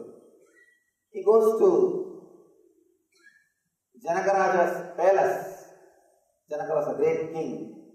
Goes to the palace of Janaka. The moment Ashtavakra entered Janaka's palace, the whole palace started laughing because Ashtavakra was so ugly. He had 8 curves in his body. People started laughing. All his ministers, all his people, including Janaka, everybody started laughing. And the Ashtavakra spontaneity, he was not hurt. If you are hurt, you are defeated. At any point, if you are hurt, you are defeated. If you become angry, you are defeated. He is not hurt. He was not disturbed. He was not hurt. He was not disturbed. He was just completely relaxed. He says, "Oh Janaka, I thought you were a great rishi. I thought you were a great enlightened person. You are a great yogi. But neither you are a yogi, nor you have any yogis around you. You have only cobblers in your court. You have only shoemakers in your court." Ashtavakra boldly says, "You have only shoemakers in your court." You need to understand this statement. It's a beautiful statement. Straight away, boldly, a 12-year-old boy, 12-year-old handicapped boy, is straight away talking to a king of the country. Good action. Now it creates a homely atmosphere. Otherwise, you feel like a professional office place. One of the mistakes really creates little intimacy. I tell you, if you want to create real intimacy with any of your friends, do 2-3 mistakes. Now let them enter into your space. See, you never do mistakes just to protect your ego. Constantly you are protecting yourself. And whenever you have done 2-3 mistakes, immediately you feel your ego is offended. Because you are giving space for other person to enter. Having courage to do 2-3 mistakes completely opens you up. And you open yourself to the others. And you give space for others to enter and advise you. So doing one or two small mistakes really creates a friendship or bondage. And you are letting him talk to you something. You are letting him advise you. And one more thing, if you let people to advise you, they will really feel intimate with you. That's one of the important techniques. Just allow him to advise. Many times I have seen people come to me for counseling, for any of their problem or counseling. They will come to me and they come and start talking. Oh Swamiji, please tell us some method how to get enlightened. Please give us some technique how to realize God. And usually I will never straight away answer all these questions. Really, one person came to me just a few months ago. He started asking, please Swamiji, teach me how to achieve God, how to achieve enlightenment. And I started talking, how are you? You are from where? What you are doing? What business you are doing? How many kids you have? He started answering all these questions. He started the general talk. After that, he was with me 3 hours. He did not even raise the question again. 3 hours he was with me. He did not even bother to ask the main question with which he came. Then understand the importance or really how much the question is inside him. He is asking just because he has to ask something. And throughout the 3 hours, he was actually talking to me. I did not even speak.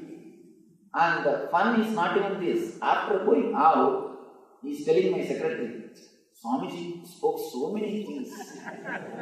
So many great things. Swamiji told so many good things. When I came out, the secretary asked me, Swamiji, what did he speak? You were so happy. I said, just I let him speak, that's all.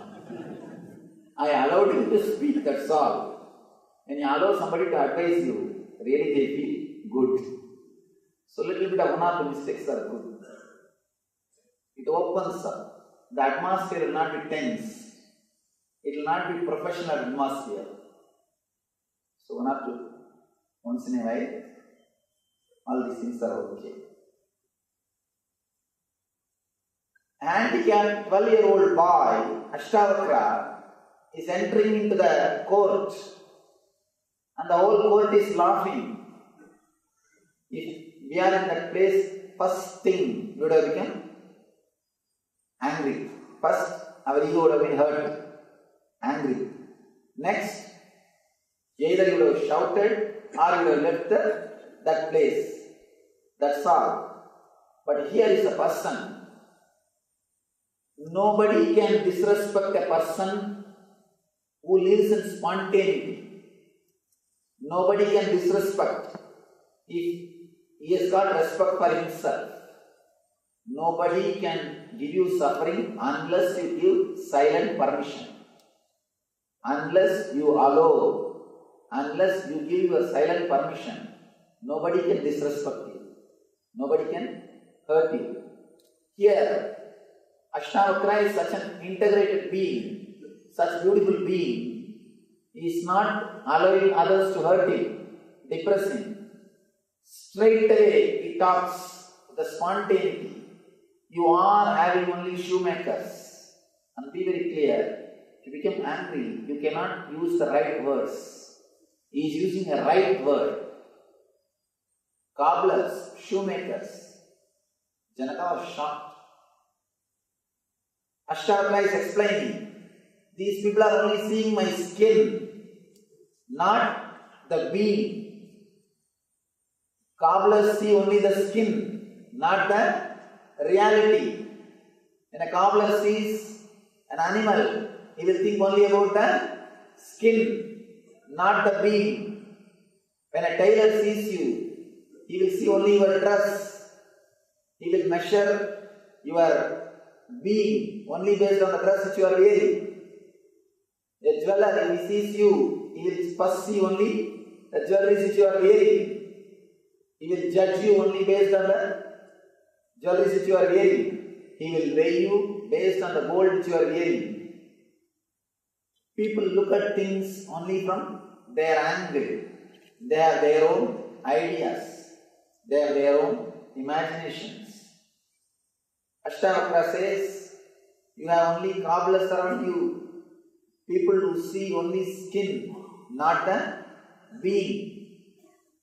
My body is got 8 curves, no doubt, but my being is pure. My being is straight. You can't upset a man who lives in spontaneity. You can't stop him. You can't disrespect him. It's a beautiful Zen story. There was a great Zen master who was giving teachings. He was giving discourse. Again, one Buddhist pandit, well read, but have not experienced anything. Well read, a pandit, he came. The moment he entered the hall, he started shouting. Of course, pandits are professional shouters. He started shouting. What Zen you know? What spirituality you know? What are you talking? The Zen master was too young guy. He was a young guy. What are you talking? What Zen you know? You can make only these fools listen what you say. You can't make me listen. Can you make me listen what you say? Master was very polite. He just said, sir, can you please come here? I am not able to hear.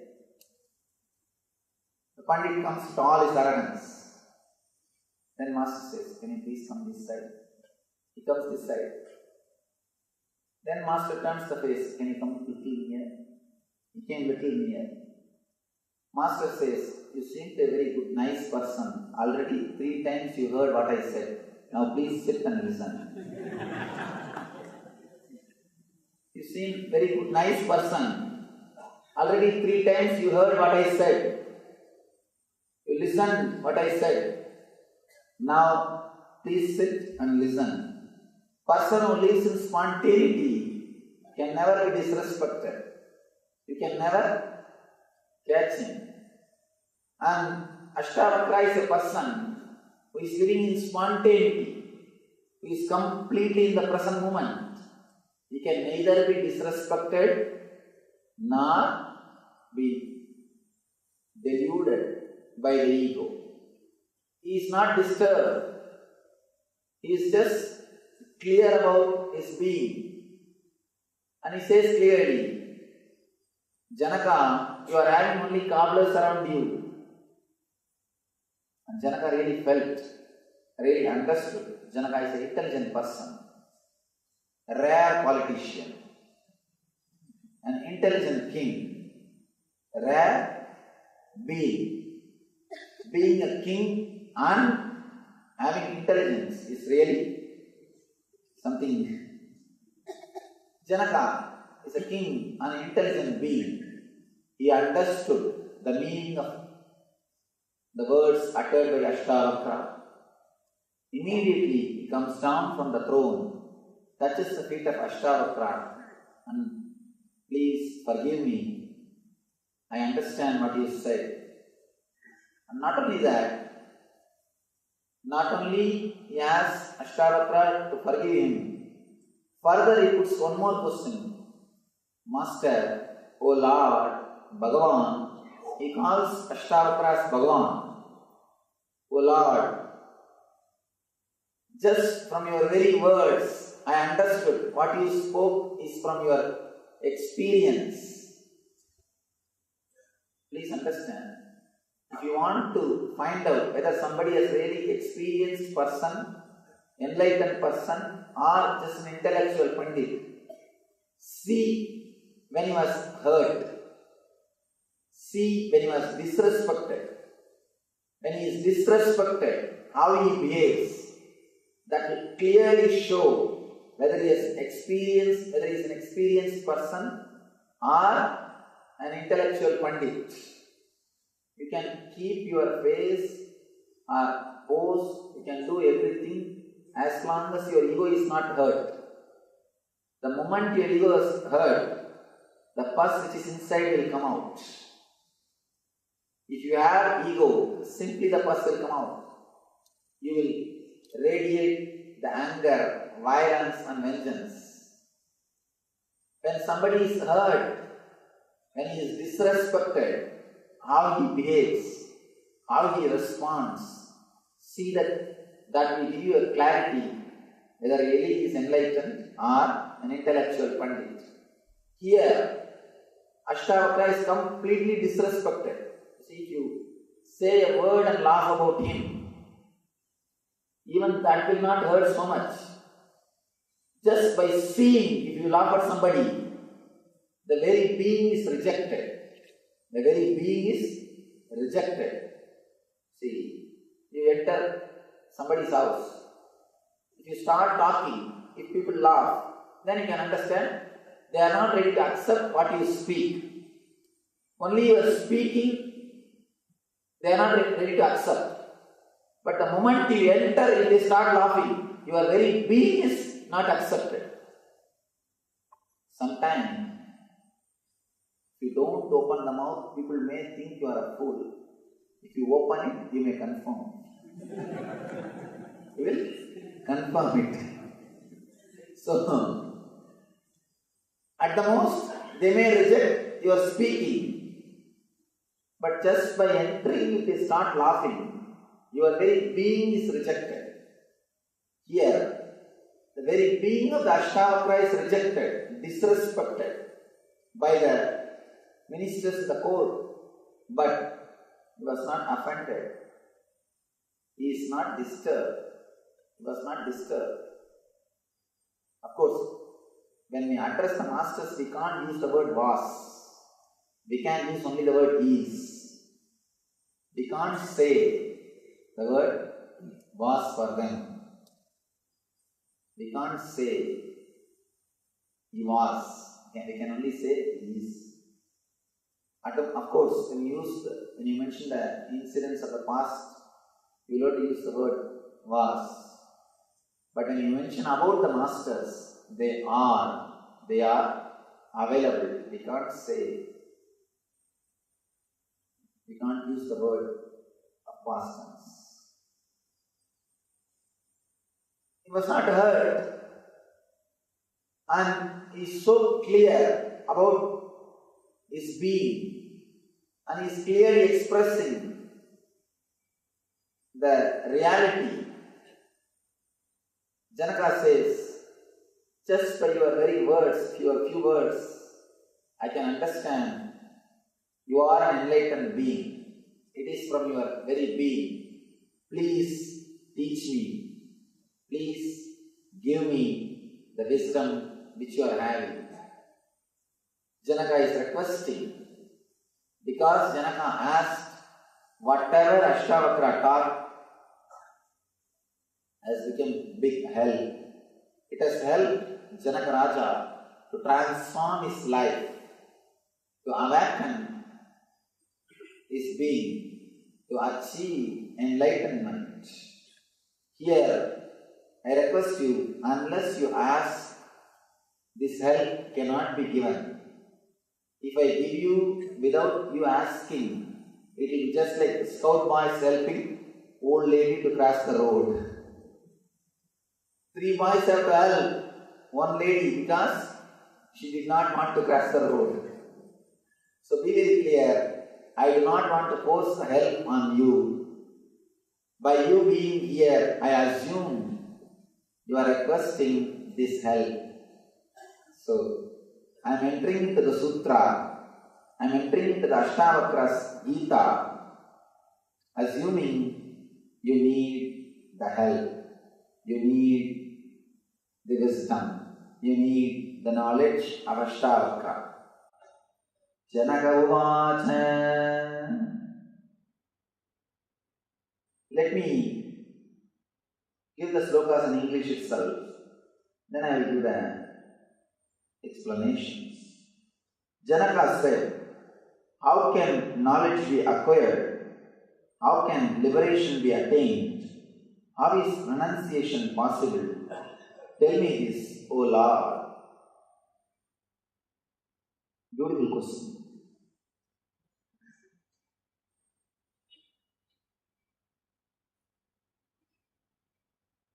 Janaka,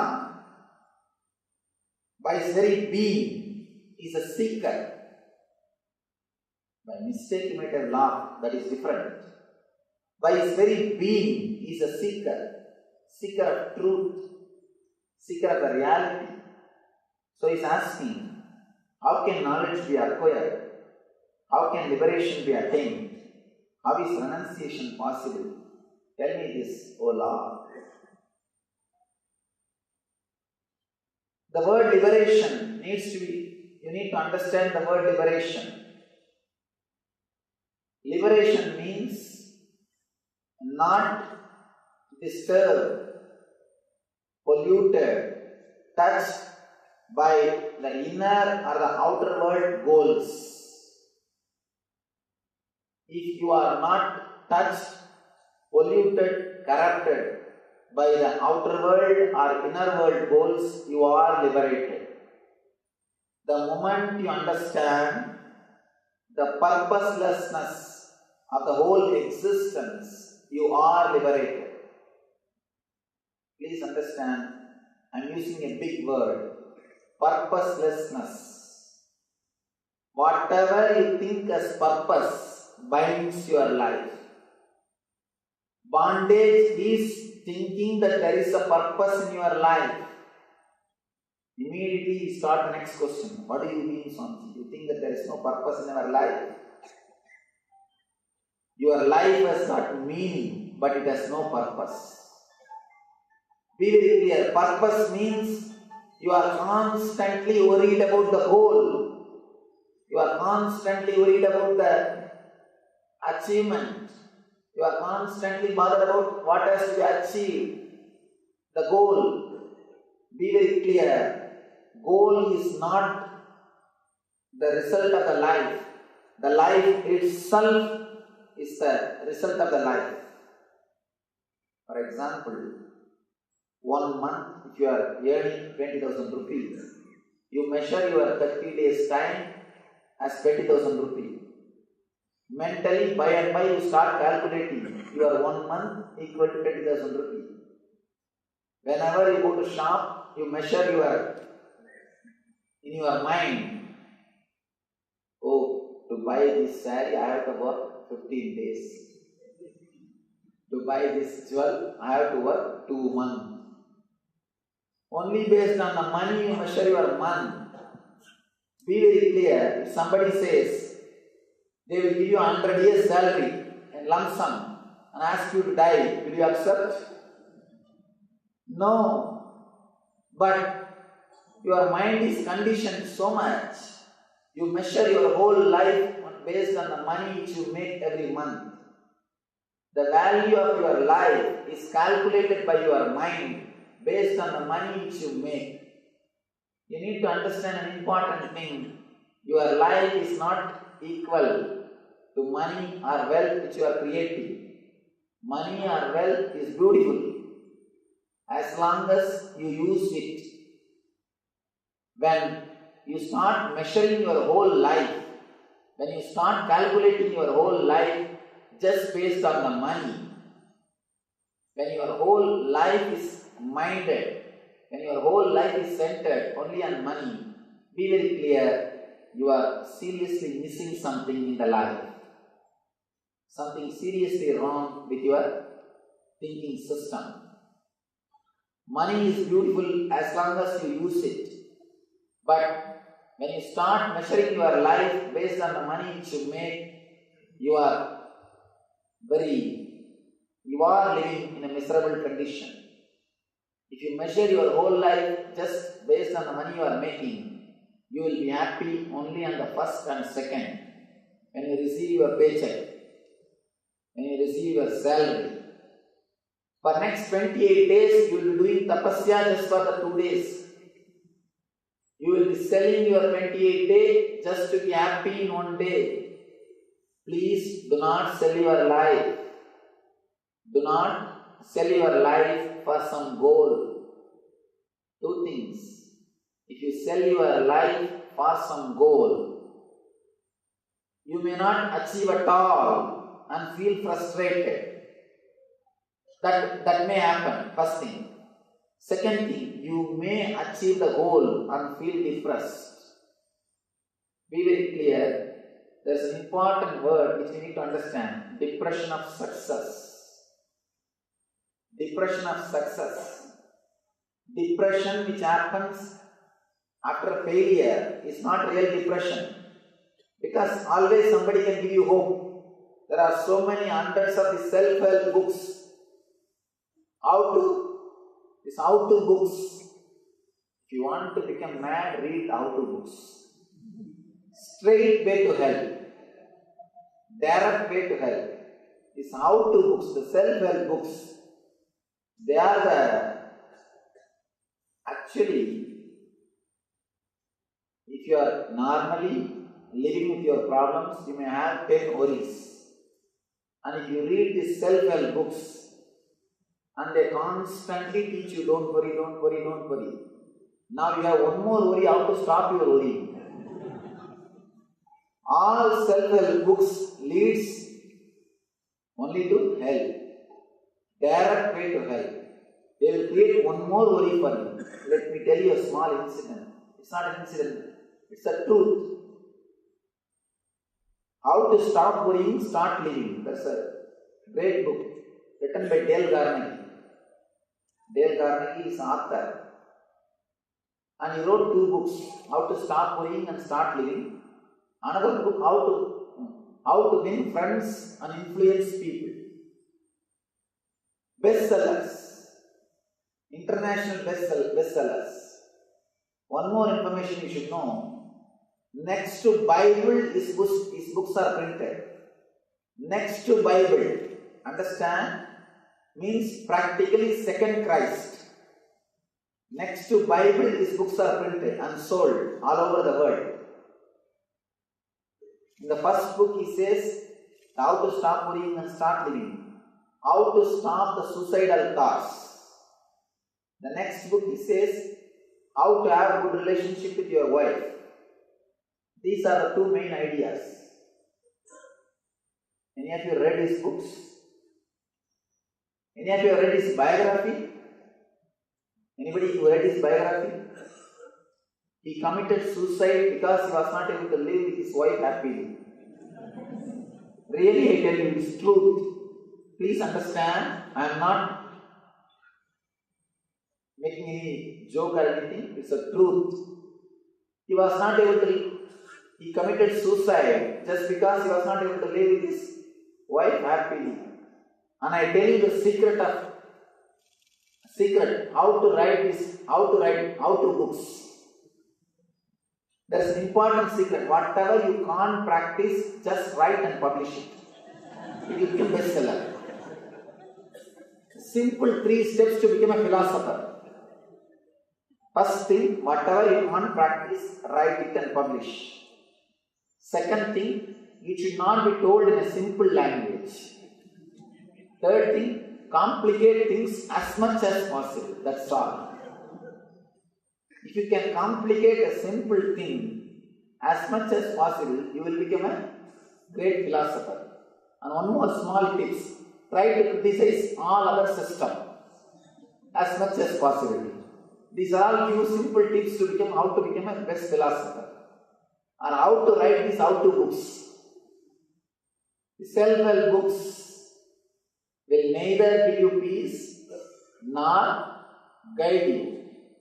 Here, when you start working with these books, if you have 10 worries, now you have 11th worry of how to stop worrying, how to start living. Liberation. The concept of liberation means understanding the pure purposelessness of life. Even if you face the depression out of failure, it is okay. You always have some hope. Somebody can inspire you to run again.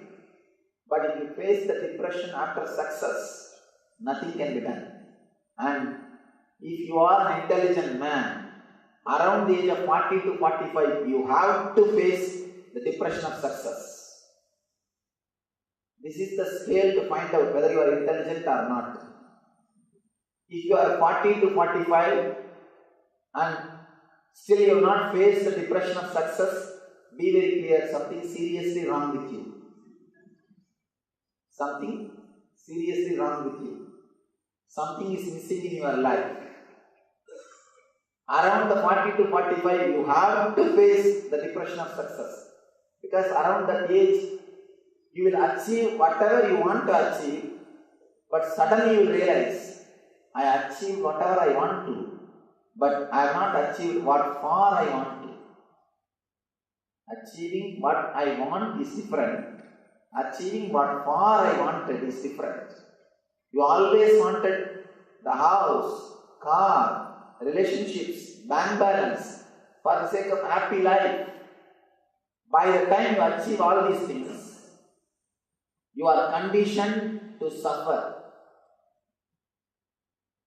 In the young age, when you are happy, blissful by nature, when you are bubbling, overflowing with energy, you postpone your joy. You always tell your mind, no.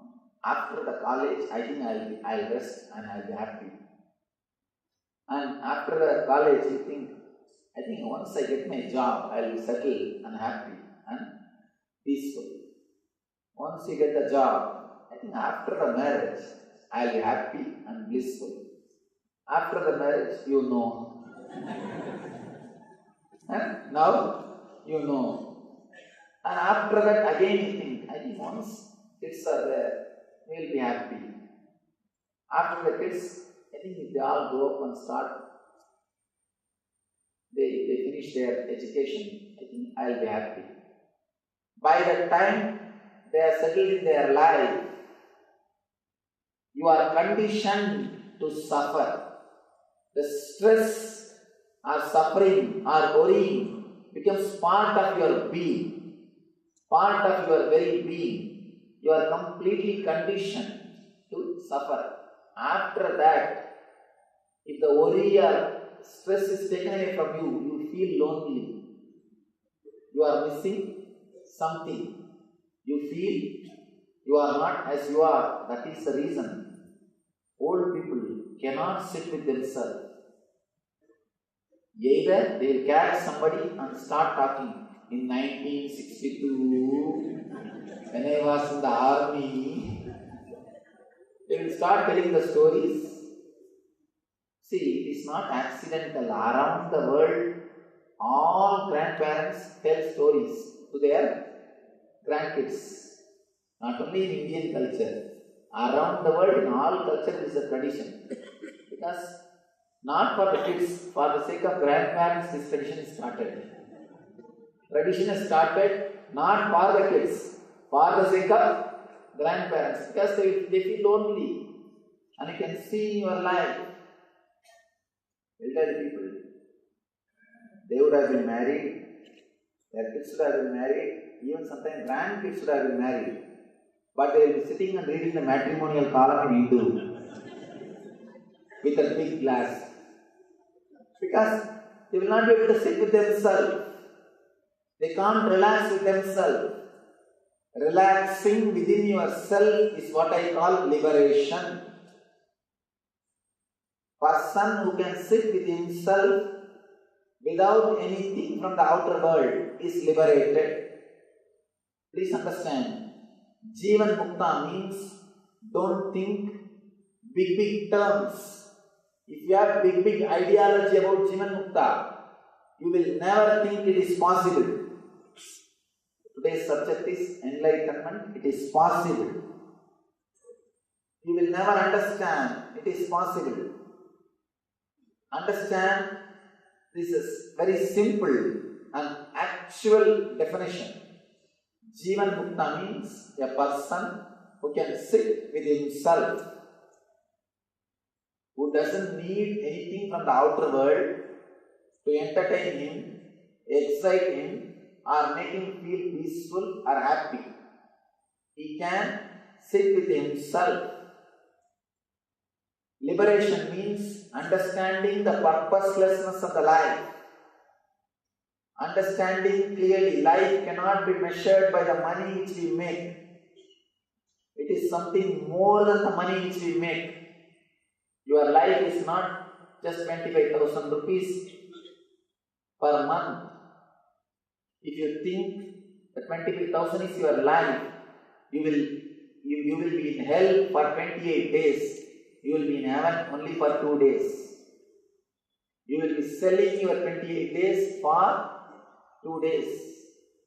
A person who keeps the money as his goal, or the person who keeps something as his goal, he will be happy, blissful only when he achieves it for a few moments. Or he will be thinking he is happy. Person who understands whatever goals you achieve, nothing has got purpose. It has no purpose. When you understand the purposelessness, the life itself has no separate purpose, you will start living moment to moment. Every moment you will start respecting. You will start respecting the life every moment. You will start living in the present. When you drop the goal from your mind, your very work will become beautiful. Your very work will become joyful. You are not running for something. The very running is beautiful. The very running is beautiful. If you are running thinking of a goal, you will never see a beautiful garden which is around you. If you are just running just for pleasure, you will enjoy the garden and you will reach the goal, both. Infuse little bit of peace and bliss in your life. You will understand the purposelessness of life. If you think life has got purpose, you will never understand the meaning of life. The moment you understand life has no purpose, that moment you are liberated. You will understand the meaning of life. Meaning of life is living in this moment. That is what Krishna says, Karmanye Vajidaraste Mahabaleshu Gadachana. You have right only to do your duty. You have no right for results. Means, do not live a goal-oriented life. Do not think life has a purpose. Understand? Our whole life is just a small wave in the ocean of the cosmic energy. In this big cosmic energy, this cosmos, in this Brahmanda, you are just a small wave. You are a small wave. Suddenly the wave starts thinking, oh, I should protect myself.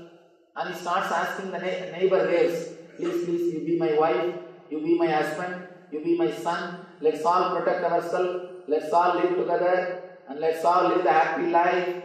And then that wave collects a few sands from the beach and says, this is my treasure.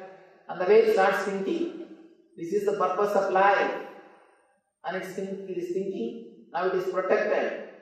And it lost two, three sand pieces and 2-3 bubbles with another wave. And to another wave it gives. You see, I am lending all this money to you. You have to give back when I am asking. And the wave is thinking, he is completely secure, protected. He doesn't understand. Next moment he is going to disappear into the same ocean. Same way, we are all waves. Few minutes drama. Next moment we are going to disappear into the same ocean. Just like our wave is thinking, he is separate from ocean and wants to protect himself and start collecting few bubbles from the sea beach, from the beach, and thinks he is rich, or he is protected, or he is secure. He has got life insurance. Life insurance is another big drama. You cannot use that word life insurance at all. It is a death insurance. See, after you die, your family or friends or relatives get that money, who are waiting for it. So you cannot call that as a life insurance. It can be only called as death insurance. So be very clear. Just how the wave is thinking, he is secure. by collecting few pebbles. Same way, you are thinking you are safe by having few diamonds in your locker. That pebble and your diamond both are one and the same. Because few idiots want to possess this diamond, it has got market value, that's all. Few fools wanted to possess that stone, it has got market value, that's all. Otherwise, in reality, that and this is one and the same. Whether that stone or this stone are one and the same. Because few fools are competing to possess that same stone, it has got market value. Be very clear, no stone can protect us. How the whale is thinking, by collecting few pebbles, it is protected, its life is insured, it is secured. Same way we start thinking, having few things. Life is pure purposelessness. Even though it's little difficult to understand this truth because of our social conditioning, the moment you understand, you are liberated. And be very clear, person who understands the life is purposeless, he will start working 10 times more intensely than you. He will be working 10 times more intensely. Do not think you will become lazy. Always people ask me, Swamiji, you say life is purposeless. If we start thinking all these things, we don't want to work, what to do now? Be very clear. Because you created too much of negative thoughts about your work. Because you are conditioned, work is punishment. Work is hell. Working is wrong. Working creates stress. Because you are again and again taught all these ideas. Because again and again you are conditioned with these ideas. The moment you understand life is purposeless, you want to escape from that work. It is just because of your conditioning, not because of understanding. Now, if you really understand life is purposeless, the stress to achieve success, the pressure to achieve success, the peer pressure will be removed from you. The moment peer pressure is removed from your being, you are liberated. And I tell you, liberated person will be creative. Liberated person will be energetic. Liberated person, by his own understanding, will start working. Understanding the life is purposelessness will not lead you to laziness. If it is leading you to laziness, be very clear, you are having negative attitude towards your working. You had already built up the negative attitude towards your working. That's the reason you try to escape the moment you get this understanding. But sincerely, if you understand this beauty of purposelessness, if you understand life is purposeless, you will be continuously working without stress, without the pressure of goal, without constantly thinking about the goal. As on now, you are split personality. Half of your being is thinking about the goal, half of your being is thinking about the path. The moment you understand goal is useless, you are integrated and you live in the path. The very path, the very life becomes liberation. Working out of liberation is what I call working as an enlightened being, enlightened CEOs. If you are working out of liberated consciousness, you live in leader consciousness. You achieve the state of the leader. Two things. Status of the leader is different, state of the leader is different. Status of the leader is related to society. Status of the leader is related to your society, position, your bank balance, your position, all these things. State of the leader is related to your understanding about the life. if you have this deep understanding, you will achieve the state of the leader consciousness. Man is liberated, will live in the leader consciousness. Here, Janaka asks how to achieve liberation. How the renunciation possible? Tell me this, O Lord.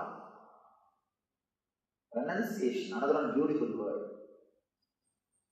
Always people come and ask me, Swamiji, should we renounce everything to achieve enlightenment?